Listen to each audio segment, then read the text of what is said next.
رغوته وقوته وريحته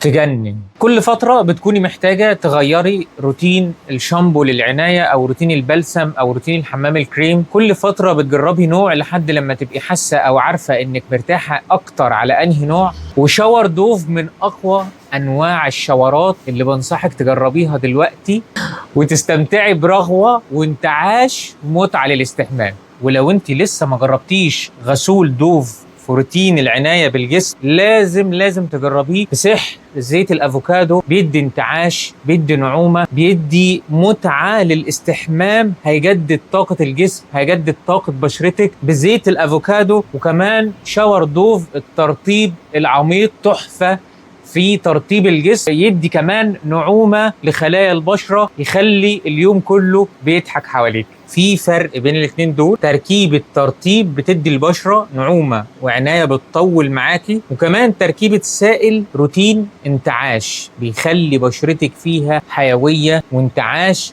وكمان سحر زيت الافوكادو، وكمان سحر الترطيب العميق. دلوقتي في ليلي سنتر وفرنا كميه من شاور دوف، وعندك اختيارين، يا اما هتختاري الترطيب العميق يا اما هتختاري سحر زيت الافوكادو. بنصحك النهارده تشرفينا وتنورينا في ليلي سنتر وتشوفي الروائح المتوفره من الشاورات الكتير اللي تقدري تختاري منها، وخصوصا شاور دوف.